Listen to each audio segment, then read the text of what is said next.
In part 2 of our custom coffee bar video series, we will cut the countertop to its custom shape, flush trim it, round it over, sand it, and finish it. We finished part 1 of the video series biscuit joining the countertop pieces together. Now that the glue has dried, we can move on. Using the table saw, I make the rough cuts to remove a piece of the countertop to create the custom shape we're looking for.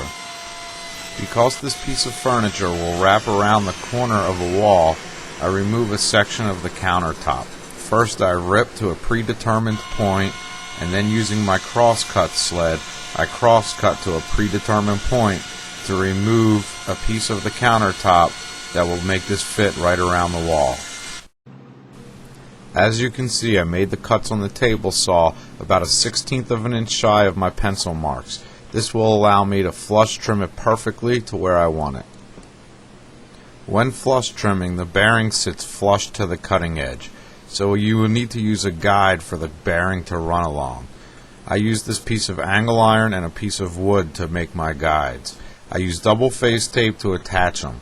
I attach it directly onto the wood exactly up to the pencil line. As I said, the bit will cut flush to the guide, so you want to put the guide right on the mark where you want the cut. I do the same thing again with this block of wood to create my second guide block. Using double-faced tape, I attach it directly to the countertop, exactly up to the line where I want the cut to go.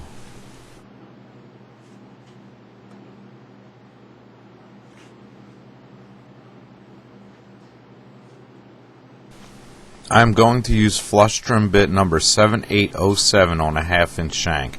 This is important because it has a full 2-inch cut length, and the top I am cutting is 1 7/8 inches thick.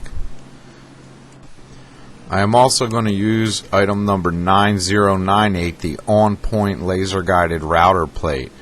I mount my flush trim bit in the router already mounted to the base. The base will not only light up my work surface, but the offset design will help me keep the router perfectly flat and in control the whole time I am making my cuts. You can see I start off keeping 2 hands on the router, but I quickly move 1 hand to the on point because the offset design gives me more leverage to keep this bit perfectly flat. I make my cuts until the ball bearing is running against my guide. This will make the cut perfectly flush to my lines. As you can see, I like to go back once or twice and make an extra pass just to make sure I have every spot cleaned up and make sure I didn't come off of my guide at any point.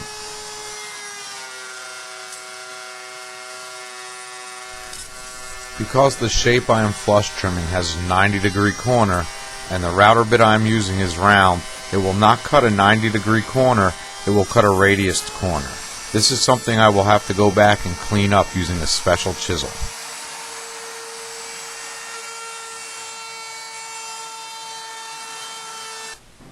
The cabinet maker's chisel is specially designed for purposes like this. It has a high-speed steel blade on it made to a precision 90-degree corner. This will allow me to go into the radiused corner left by the flush trim bit, as you can see here by my pencil marks, and clean it up and cut it out to be perfectly square.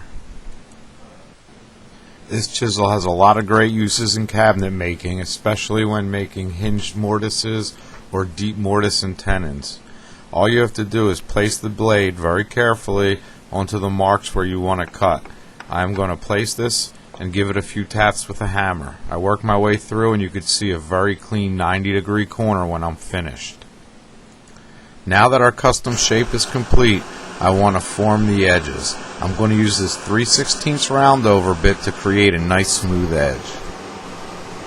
I set the depth of the round over bit just deep enough to knock off that corner. Now I round over all the edges, front and back, top and bottom. I have the router mounted on the on-point router plate. You can see how the LEDs really light up my work surface so I can see where I'm going. You can also see how the offset design of the base really helps me from keeping the router from tilting.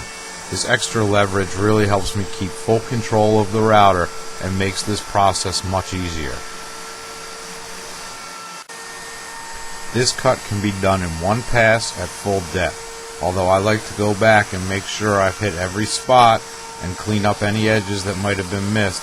I'll make 1 or 2, maybe even 3 passes sometimes. The nice thing about a high quality router bit like this is when you're finished, there won't be any sanding needed on these edges. There'll be a perfectly nice rounded over smooth edge, soft to the touch. Now unfortunately I can't say the same thing about the top and bottom surface. These required a lot of sanding. So did the end grains. I sanded with a belt sander first and then an oscillating palm sander, working from 80 grit up to 220 grit. I used dust collection when I could, but I couldn't use it all the time. Sanding is one of those tedious jobs that you really have to take your time and do over and over again until you get it just right. When I finished sanding this countertop, I was able to check it for flatness, see that everything was still perfectly flat, and the entire surface, top, bottom, and edges, were smooth and soft to the touch. Once the sanding is complete, I use a clean rag to get all the dust off and make sure the surface is ready for my finish. I will be using a boiled linseed oil finish on this. I painted it on with a foam brush and did 2 to 3 coats. On the top I did 3, on the bottom I did 2 because you won't be seeing it, but I still wanted to seal top, bottom, and edges. I followed the directions on the can to apply the boiled linseed oil, but basically I put an even coat on the top, let it sit for about a half an hour, take a clean rag, wiped off any of the excess, and then did another coat. I repeated this on the top and the bottom as well as the edges, and then let it sit and cure for 18 hours before I put my next finish on. I really wanted to add extra protection to this countertop since there's going to be a lot of hot food and beverage being served on it. So after the linseed oil dried and cured, I added coats of Minwax wipe-on polyurethane. I actually added 6 coats of this and then polished it with a high grit polish to give it the shiny, clean look that you see in the finished product. Visit MLCSwoodworking.com for more videos in this series, free shipping, and more free how-to videos and project plans.